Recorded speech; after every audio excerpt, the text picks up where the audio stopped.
Today on What's Next. I don't want to put any pressure on you, but you're a part of history right now. I thank God for every little thing that happens, and I'm thanking God right now to be here, 100 years old. You know, no matter how long we live, how long or how short, everybody's life has equal value and impact.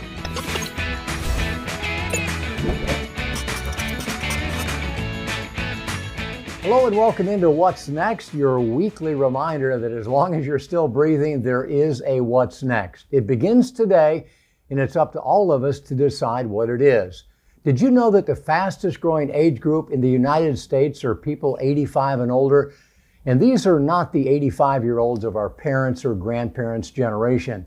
Thanks to advancements in medicine, healthcare, technology, and improved personal lifestyle choices, men and women in their 80s, 90s, and even 100s are pursuing their passions, they're starting new relationships, giving back to their community, and more. Just a few years ago, I was at the Rowdy Gaines Masters Classic. This is a big-time swim meet where I met 4 swimmers who had formed a relay team and were on a quest to swim their way into the record books. But they weren't only determined to break records, they wanted to smash stereotypes and teach us all an important lesson about what's possible in life. For the first time since the International Governing Body of Swimming began recognizing world records in the 400 and 800-meter freestyle relays, a team will compete in the 360-plus age group. Their ages? 93, 92, 90, and 89. I don't want to put any pressure on you, but you're a part of history right now. I mean, I'd love to joke about it, but it's really true. Nothing like this has ever been done in our sport. In the history of our sport.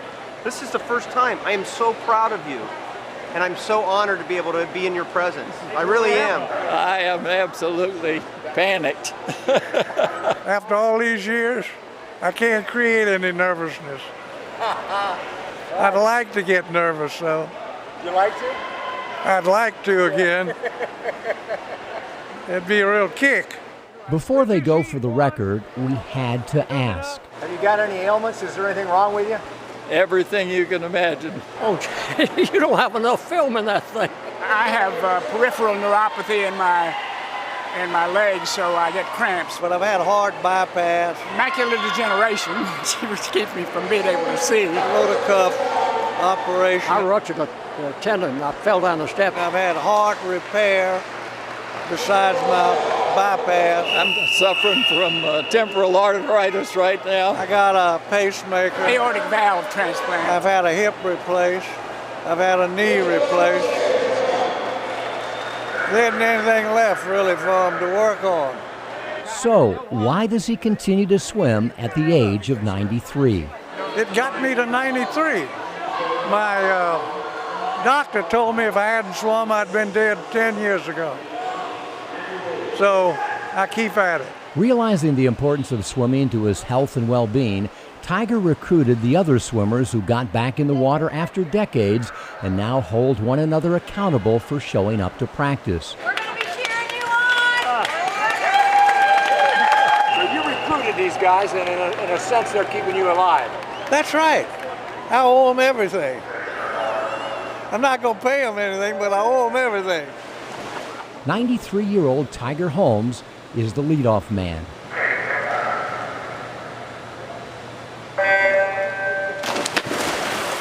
Tiger dives in and almost immediately turns onto his back, which is legal in the freestyle. Each relay member will swim 200 meters or 8 lengths of the 25-meter pool. As his teammates anxiously await their turn, Tiger finishes strongly, giving way to Bill Adams, a retired law professor who swam for Duke decades ago. Now, I would ask you how that felt, but you're always going to tell me it felt like You're right, Laddie. Adams powers his way through his laps, giving way to Edwin Graves, a former Georgia Tech swimmer. The anchor man is 90-year-old John Corse, an attorney who still practices law. Oh, there you go. Have a seat, relax. Ed takes a seat beside Tiger and Bill while John sprints home, officially setting a new world record.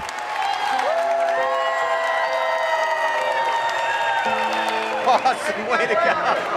Awesome. While swimming's new international heroes pose for photos, the meet's host, three-time Olympic gold medalist Rowdy Gaines, is nearly brought to tears. I learned how to swim when I was 9 months old. And I've never had an experience like that before in my life. I guess it brings me back to my grandfather and, thinking what a hero he was to me. And they'll be gone soon. And it means a lot. It really does. I don't know why. I mean, they took 20 minutes to do it, but it means a lot to me. It really does. Apparently, it doesn't mean quite as much to the team. To be honest with you, it's a matter of mathematical probability.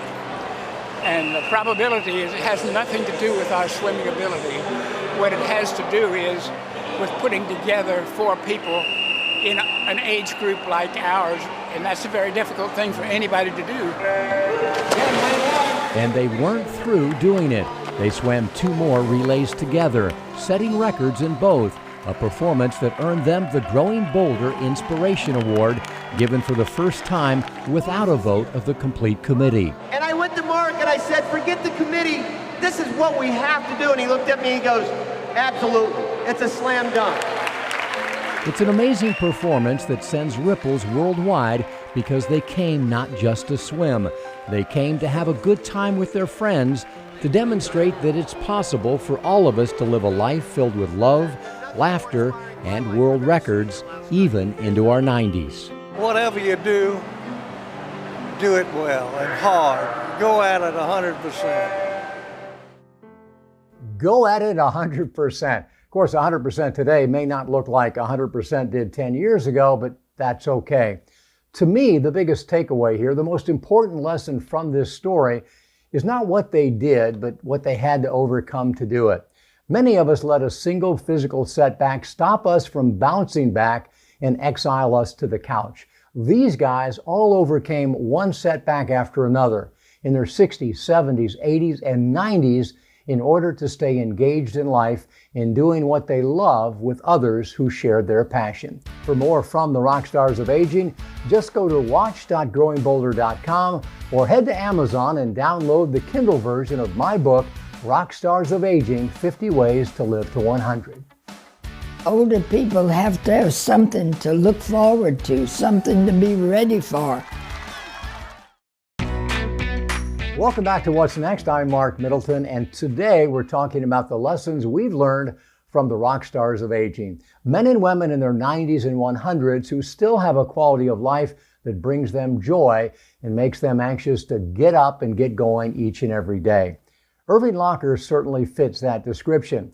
We first met Irving when he was just a young man of 98, and were immediately captivated by his passion for life and for sharing his stories as a 20-year-old fighting for freedom on D-Day and at the Battle of the Bulge. Irving recently turned 100 years old, and we were there when a few of his friends in the Villages, Florida, gathered to celebrate his remarkable life. We are here tonight to celebrate Irving Locker, World War II veteran's 100th birthday. We wanted to do something special because this is a huge milestone. I couldn't find a card for 100, so if you add them up, it's 100. Irving kind of knows that he's having a party, but he doesn't know the scope of the party. I'm thinking that he probably is getting an idea because he's just getting a motorcycle escort from the combat veterans. Thank you so much. Motorcades are nice when you're past, I guess, because you're getting that honor, but it's somber. Now it's joyous. Wow. Unbelievable. You think that's by leading the way. Okay. Because you went before us. Yeah. You need to be appreciated while you're alive. You know, I mean, I know he's gone to Normandy. I know he's been acknowledged in D.C., but to be here with a bunch of people that didn't know him, that came together just to escort him here, was pretty fabulous. The Villages is home to over 35,000 veterans.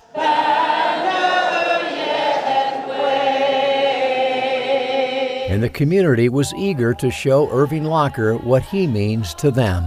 I think that there isn't a person that has met Irving that doesn't absolutely love him. And so he brings that warmth and affection every place he goes. Irving Locker is such an inspiration. And I wish more of the young people would understand the sacrifices that the veterans go through to keep our country free.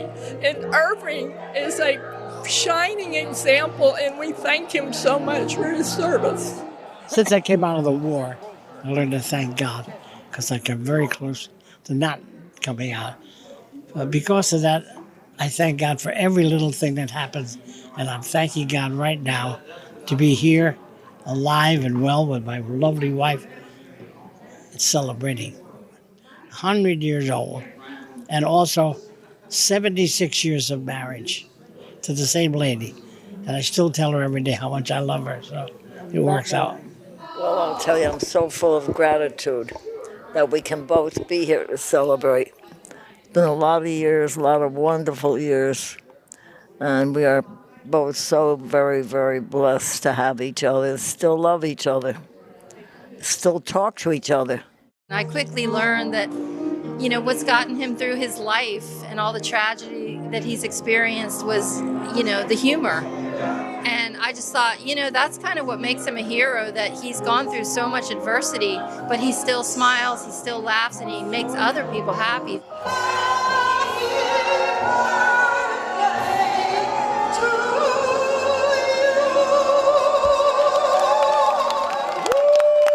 It's all a surprise to me. So I'm ever grateful. I'm ever grateful to be able to pass my message on, because I think that's what God wants me to do, pass it on. A great celebration for a great man who certainly deserved it. Another centenarian that thrived was Julia Hawkins. A former school teacher in Louisiana, Julia was surrounded by loving and supportive family and friends. She enjoyed gardening, and after cycling for many years, she took up running at the age of 100 with the urging of her children. We met Julia when she competed at the National Senior Games back in 2019 at the age of 103, running with her trademark flower behind her ear. We were there, along with many of her former elementary school students, when she set a world record at the age of 105. All right, here we go. As the oldest competitor ever in a sanctioned track and field event. For Julia, running was her way of encouraging all of us just to keep going, to keep creating magic moments as we grow older. So many people say you're what I want to be when I grow up, or you're my example.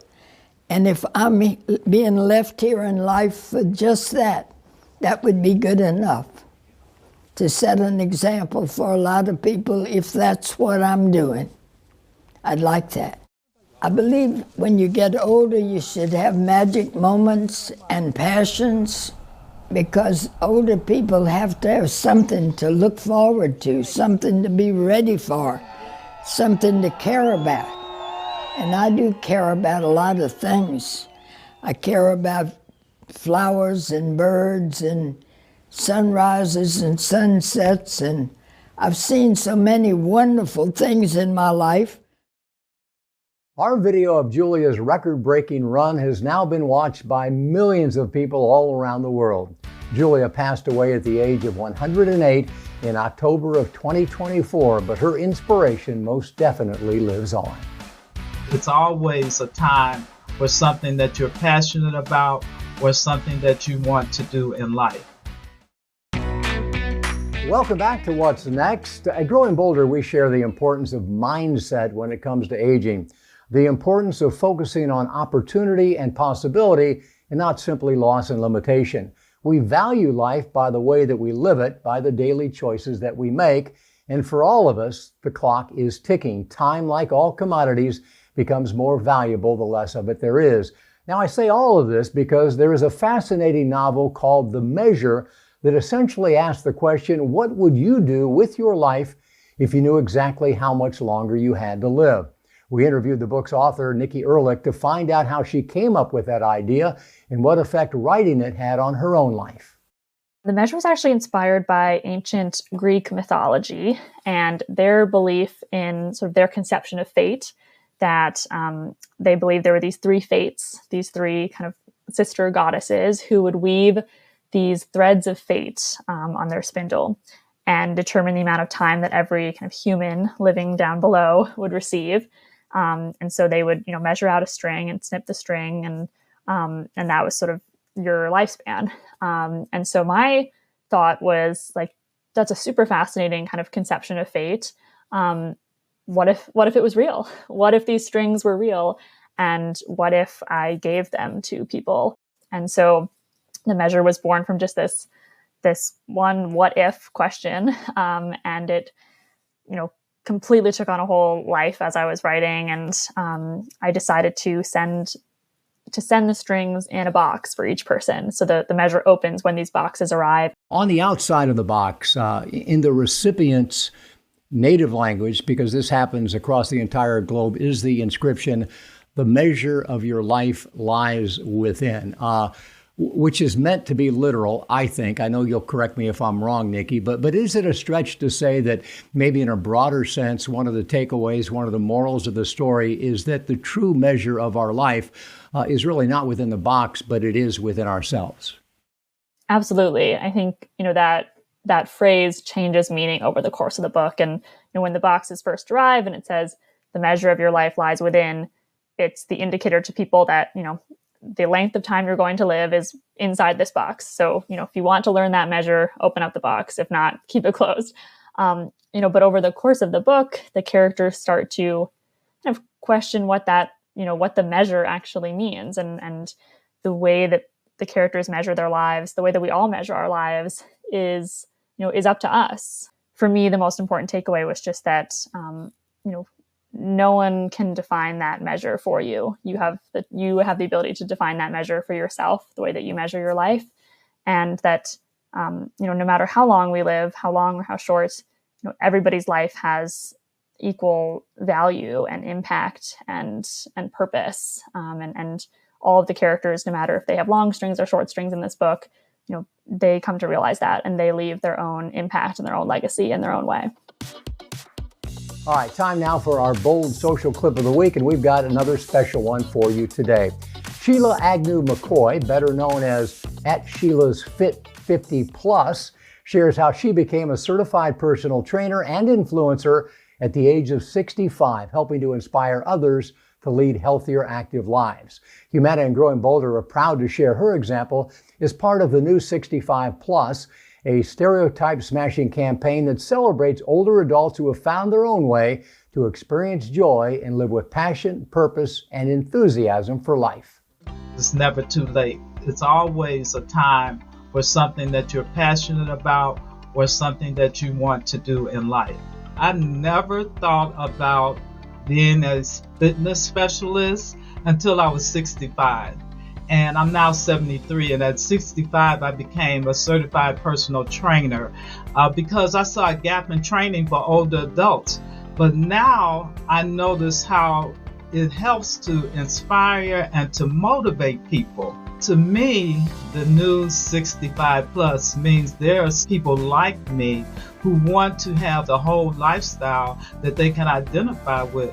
So it's absolutely perfect because people, men and women, are now saying, maybe I don't want to grow old in a rocking chair.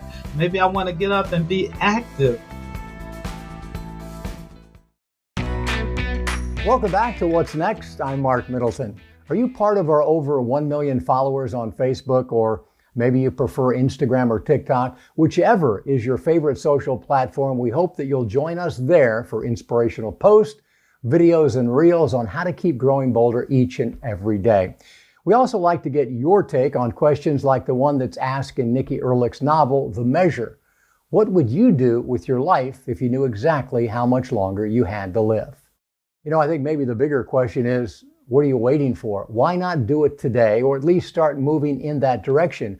More and more of us will live into our 90s and 100s than ever before, and the daily choices that we make today can not only help us get there, but help us enjoy it when we do. Of course, there are no guarantees that we'll join the rock stars of aging, but their examples on how to get there can't be dismissed because they've been there, done that.